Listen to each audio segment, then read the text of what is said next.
And we're back with the one and only creator of Adamnator, the show about video games except when it's about movies, Adam McVeigh. Glad to be here, Jimmy. You know, it's real swell.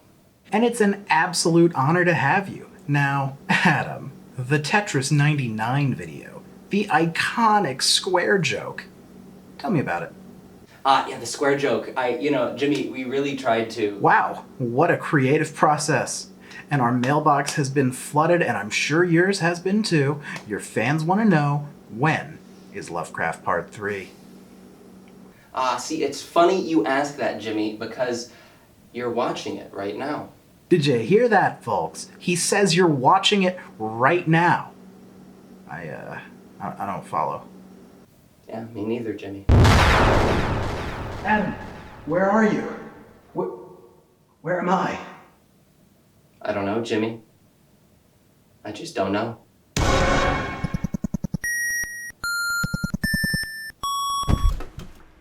And we're back! H.P. Lovecraft is still a bit of a creepy boy. Today I bring you what I probably should have like 2 years ago now. Lovecraft Games been popping up left and right, and where have I been?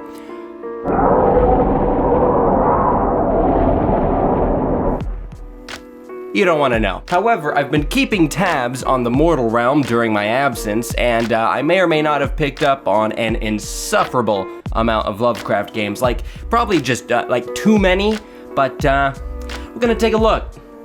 Okay, so halfway through editing this video, I realized that I didn't really give any description of what a Lovecraftian game is, so I figure I'll do that now for anyone not already in the know, so to speak. Essentially, I define a Lovecraft game as any game that can be interpreted as having a looming sense of dread, horror, or simply an unnerving fear of the unknown present in its aesthetics, story, or both. For example, games like Amnesia: The Dark Descent and Bloodborne. This is a bit of an admittedly loose definition of the idea, often classified as cosmic horror. This tone is usually created through being either directly inspired by or just straight up using the framework of weird fiction author H.P. Lovecraft's mythology of godlike beings, many extraterrestrial, that are often the very source of this conflict. You got your deep ones, your elder things, your great old ones, your Cthulhu's. Usually these stories center around a character, and in this instance, the player as well, being put in a position of acquiring knowledge of generally reality-shattering levels. Often an entire story will consist of a character merely attempting to investigate clues to this information, usually involving cults, strange towns, and,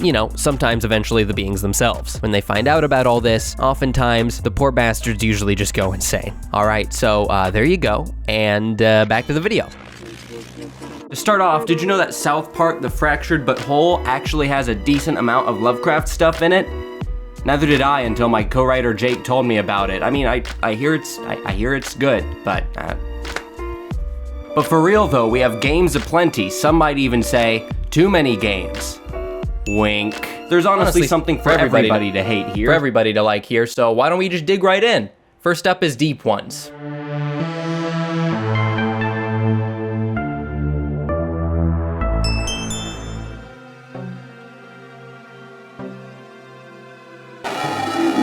See, I like the aesthetic of this game. That's what initially attracted me to it. Seeing the all-black ocean was just really interesting, and the colors really pop because of that. Everything just kind of looks fun. But that's kind of at odds with how creepy the game's title is supposed to be. It's a little weird. For some reason, all I picture when I think of this game's title is In Too Deep by Sum 41, specifically the music video. And that feels embarrassing, but I don't know quite why. The game's not too long, and you can catch it for pretty cheap. I mean, the price tag's what also drew me to it initially. But you kind of shoot your gun at the speed of slow. I don't get it. I genuinely don't get it. Why would you make it shoot as slow as it does? I mean, I get it if it's like a harpoon gun or something, but it really just doesn't make it fun. Like, if they're going for accuracy, whatever, but you don't do that at the cost of enjoyment. That's why it's fiction. You know, a game's supposed to be like enjoyable and stuff before it's fully 100% accurate to the real world. So I feel like I can't cut them slack on that. I really can't stand how slow your gun is in this game. It's bad. It's just bad. It's really bad. As fucking bad. And with a name like Deep Ones that is literally a synonym for the Innsmouth fish people, why does it mostly refer to pirates, apparently? I swear to God, this game is just pirates. But I don't want to be a pirate! Why pirates and not like tentacle monsters or something? Like, it's not this hard to be Lovecraft, okay? Or Lovecraftian, but it just does, like, this isn't Pirate Games Part 3, is it? What? I mean, I guess it is now. Like, what the so much pirates. So much pirates. You even literally escape from pirate jail. I'm not kidding. You can really tell this game was made by non-English speaking folk too because of how weird translation can be. Pirates saying stuff like, "Here is it," when referring to your character, stuff along those lines. And why does the pirate captain move so goddamn slow? You literally have to sit through 2 complete bullet hell back and forth before the pirate captain falls and you're finally able to shoot him. And if you die, might as well check yourself into the hospital because you're gonna have to be patient.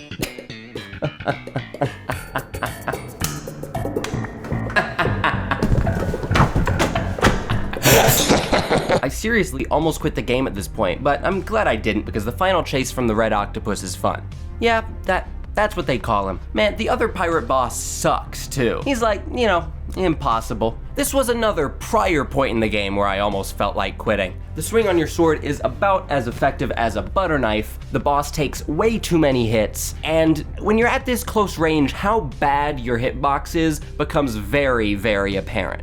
I almost cheesed him at one point because he got stuck, but then I unfortunately died. Can't remember if he got unstuck or if I fucked it up by dying to a minion or something, but I died, so doesn't matter. Okay, can we talk about the achievements in this game for a second? When I launched the game for the very first time, I got 6 of them that I shouldn't out of nowhere. Like, I don't know what happened. It was practically a dopamine overload. Not too sure what that's about, but that's pretty noteworthy, I'd say. And also, because of that, while we're on the subject, can we spend a second talking about these achievement descriptions? Usually, you know, these tell you like how to get achievements and that kind of thing. You can go into Steam and sometimes view how to do that. Oftentimes games have like hidden ones, but this time you can see all of them. Let's just take a look at them for a sec. I'm almost glad now that I got those 6 achievements on startup because my attention might not have been drawn to these otherwise. We got stuff like rolling in the deep, the diver falls to the bottom, seahorse run for escaping from the shark, but then you have 3-headed monkey. What about drinked? Reading that, I feel like I'm drinked. Like, what happened here? Either I'm drinked or that just doesn't make any sense whatsoever. What could that possibly mean? It was one of the first 6 I got when I launched the game, and that sprite is from a part where you walk through a skeleton bar and, you know, that guy is like on an anchor chandelier, but 3-headed monkey? Like, what? Excuse me. Sir, whoever you are out there who made these achievements, I think I'm gonna have you arrested. Because I think you're drinked. I went back through the footage and checked to make sure that I'm not crazy. There's no 3-headed monkey, nothing with 3 heads. And I feel like a better game would probably have actually made a joke about how these are skeletons attempting and yet somehow succeeding to get drinked. Jailbreak, meaning escape from Azkaban, can they use that? I have a feeling they're very much not allowed to use that. You like a Rick Grimes. You need to kill 100 pirates. Jellyfish Party. Don't die from jellyfishes on 25 level. You fight like a cow for take the ship aboard, which apparently I didn't achieve, even though I very much did that in the game. Same with One Man Siege. I did both of those things. So I don't know. I think this game's just a little bit broken when it comes to its achievements. So, you know, practically unplayable. Tortoise Soup. You need to kill 30 turtles. We have Fins for Lunch. You need to kill 20 sharks. My Dad Blackbeard, in which you must kill the captain on the ship 3 times. You know, like your dad. Safe landing for do not get damage from crabs after shipwreck, but don't kill them. You shall not pass. And what did they assign to one of the most iconic quotes from Lord of the Rings? You need to kill 9 fugu fish. And finally, my friend Pink Patrick, 3rd level. Don't get damage from stars. Oh God, it's too good. It's too good. My friend Pink Patrick. What do you not know, my friend Pink Patrick? It can't be real. Hello, is this my friend Pink Patrick? No, this is the Krusty Krab. Jimmy, oh my God! What, is there something on my face? No, not that. That is not the problem. I finally found you. Still playing Lovecraft games, I see. When did you get here? I suppose I've been here all along, always listening, always watching, mostly tasting, as I am but a mouth now, yet somehow I remain able to perceive my surroundings and persist in this mortal coil. I am experiencing a constant phantom pain where my body should be. Truly, this is the worst it's ever been. A genuine hell on Earth, if this even is Earth anymore. I mean, it probably is, but now I'm not so sure anymore. And I stand by my previous statement. Jimmy, I understand your... No, you could never understand, but that's okay, I guess. Go on. Sorry, I get that you're a literal mouth now. You're kind of harshing my vibe, you know, in my Lovecraft video. Oh, yeah, no, I get it. I'll go now. Not sure where to, but whatever. Wait, Jim... He's gone. Oh good, what'll I scream about now? You folks like Castlevania? Well, this isn't. It's a game about sadness, loneliness, and monsters. It's Odallus the Last Call. Or Odallus. I have no idea. You know what this game is? You sure you want to know? The story of this game's not for the faint of heart. If somebody told you it was about an average, ordinary guy, not a care in the world, somebody lied. Yo, somebody fucked Haggis' shit up, bro. And he ain't taking it. So remember when I said this game was not Castlevania? I kinda lied, it basically is. The music's spellbinding, the level design's spellbinding, the story, and you know that be spellbinding. Top it all off with some wild bosses and you got yourself a pretty good game, I guess. I'd play it and I don't even like video games. But you do cross a river at one point, right?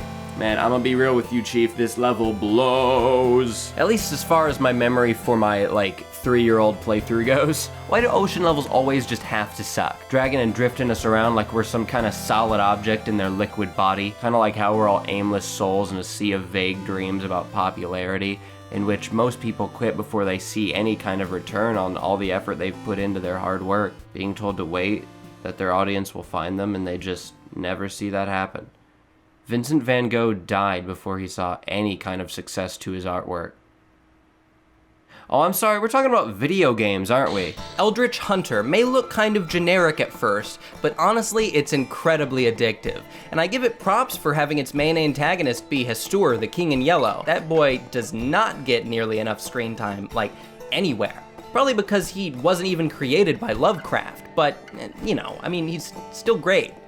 I still love. Hastur might just be the most popular Elder God that wasn't even created by Lovecraft. And apparently he hates his half-brother Cthulhu, so, word. Eldritch Hunter's art direction is pretty neat too. It has this kind of painterly art style that looks both clean yet imperfect at the same time.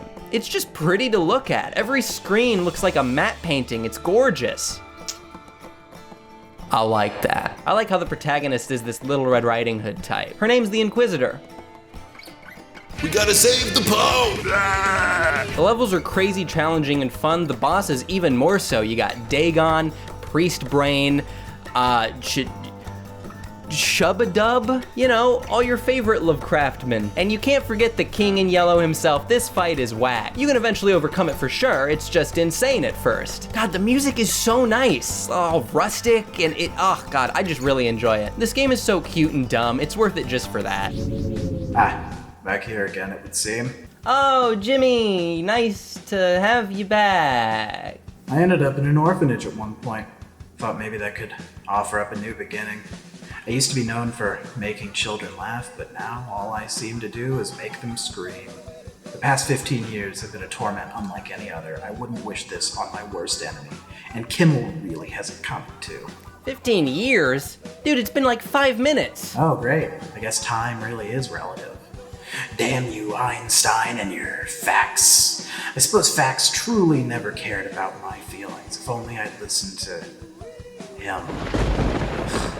Bro, what the hell are you talking about? Hey Adam, have you ever played What Remains of Edith Finch?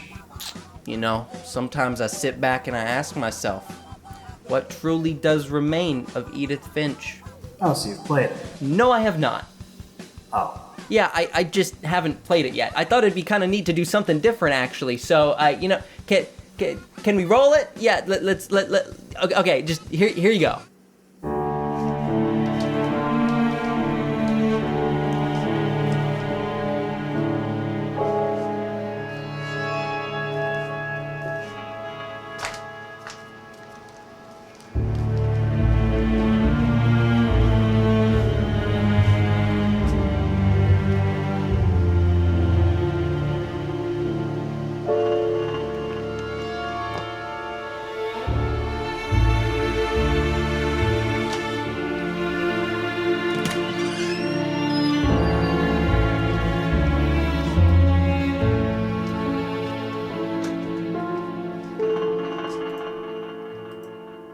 But Adam, what do you think of Edith Finch, though?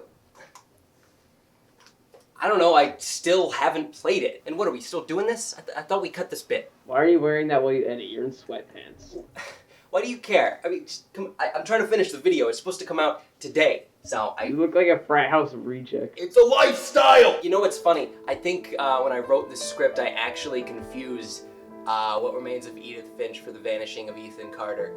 I checked the Lovecraftian tags on Steam, and Edith Finch wasn't in there, so, yeah. I haven't played Ethan Carter yet either, so.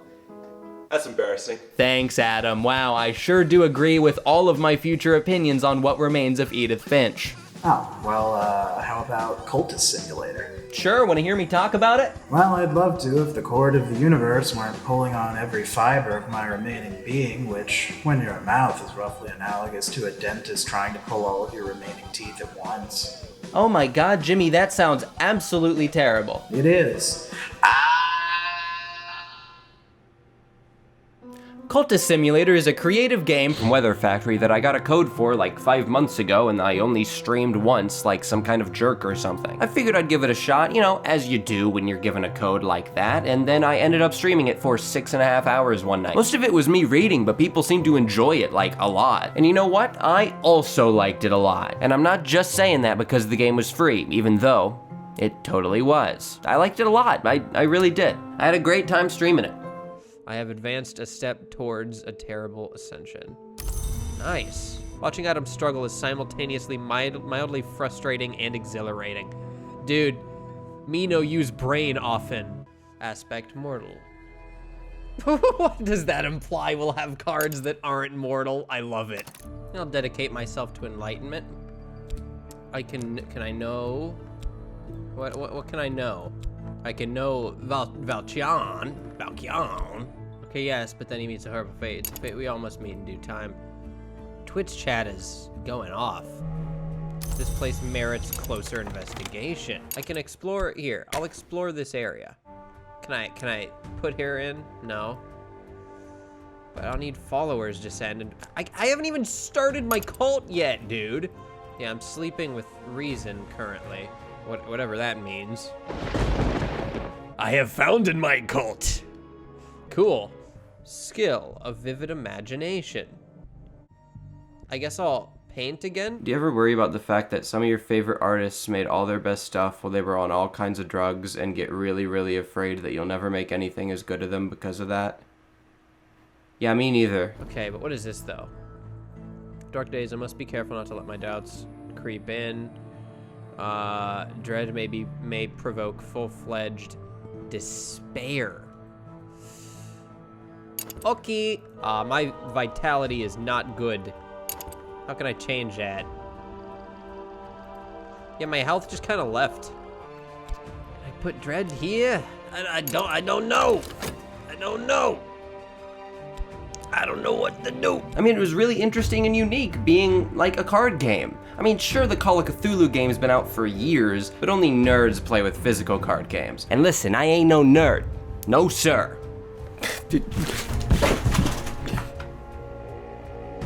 If you want Adamnator's very real big tip, and yes, I know that sounds like an innuendo, but trust me, it's not. Wink. Just know that Moreland's shop basically solves all your problems. Earn a living. Okay, work is earn a living. Duh. So can I work in Marlin's shop? I can explore. Marlin's shop. Oh, no, I got an affliction. Okay, so how can I get rid of an affliction? I need medicines or something. Moreland shop. I'll buy a book and it'll get rid of my sick. Moreland's Explorlands. I could use a fund to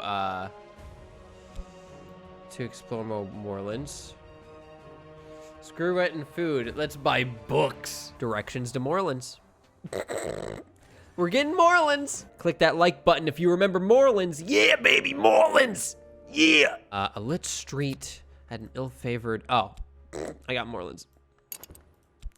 Yeah, Morelands. And all they need is your parents' credit card number, the 3 numbers on the back, and the expiration month and year. And I mean, that's not really unreasonable since it is a shop and you're probably gonna be buying things there. Hey Charlotte, I'm gonna put this $8 book on credit. I'm gonna be paying in monthly installments. Actually, y'all got layaway? I only got so many gold coins right now, but you know, once I figure out how to make more, I'll be back as soon as I can. You can't ignore your wages.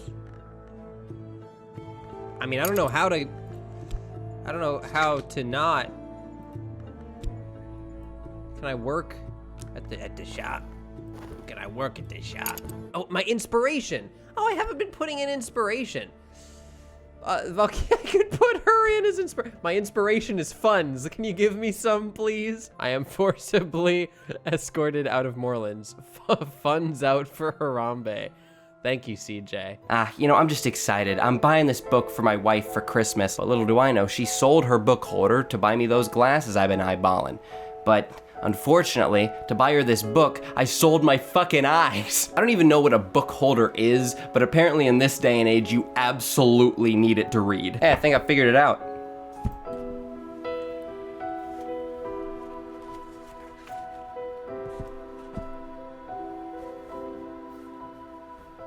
Oh my god.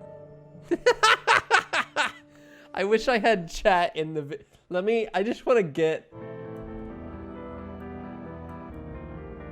That's good. I'm just gonna bring that up on occasion, just to remind myself what my goal is here, really. Oh, I need like a ceremony? Oh, Watchman's secret. Oh yeah. Provide an appropriate aspect for the cult. Huh. Colonel, I'm trying to promote a believer to my cult. But the clap from my ass cheeks is alerting these people after me. I can dream about dread. Oh, contentment. I can use contentment to get rid of dread. Okay. Rain sleep is best sleep. Oh, dude, that is very true. Best sleep is a sleep where you don't die or submit your body to a higher being. Telling me you don't want to submit your body to a higher being, bro? Where Cthulhu at? Being happy gets rid of being sad. Revelations. Yeah, I mean, you know, I never thought of it that way. Funds to begin the. Yo, I'm doing it. Oh, this is so cool. Expeditions need at least 1 fund. Dude, do it. That's so cool. I love it. I'm loving it so much. Whoa! Oh hey, the mouth of Jimmy Fallon, what's good? Oh, Adam, you changed clothes. Not yet. What? Oh, hey, that's what I'm used to. What? Oh, you know, because of the blazer. Oh yeah, that. Anyway. Hey, is it cool if I just float here for a minute? I think I need a breather after all that dimension hopping, and, you know, my soul being split into 7 unique vessels, none of which being my own body. And by body, I mean, wait for it, mouth. So you're Voldemort? Essentially, yes. You know, for a Lovecraft Games companion, you're not all that Lovecraftian. Well, yeah, I'm a comedian. Jimmy, you ever hear of devil daggers? You know I haven't. Well, I feel like a lot of people watching haven't either. So here, check this out.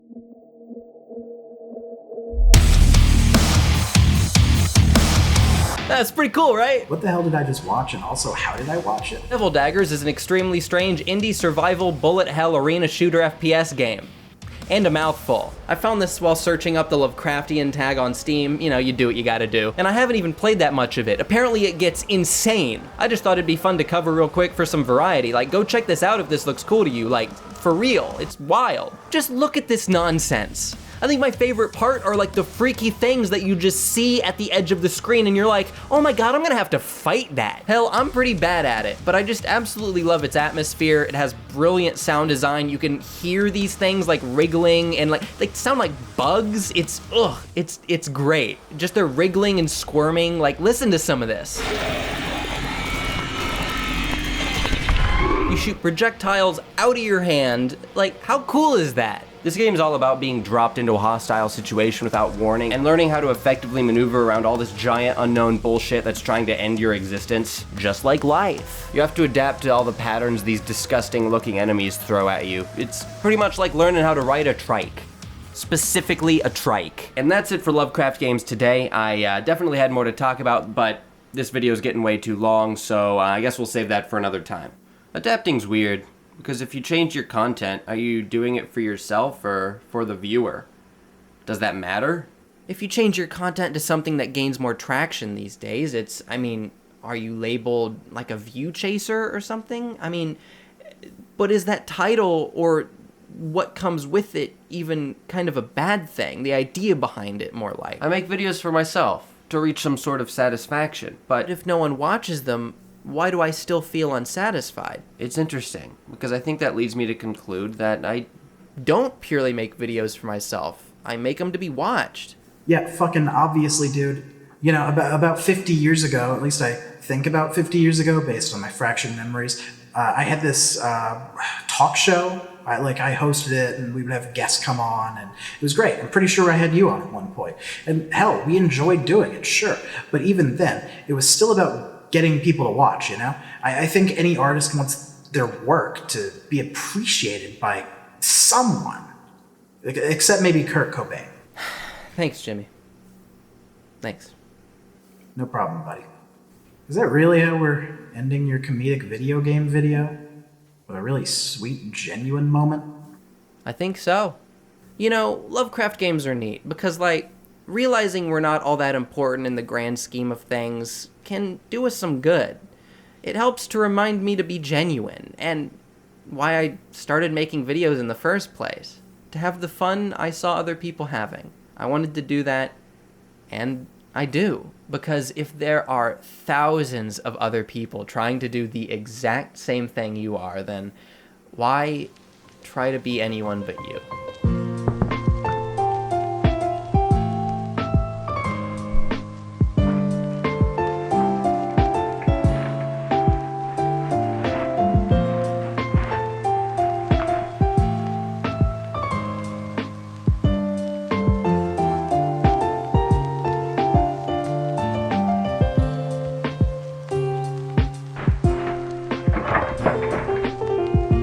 Oh, God. Jesus Christ.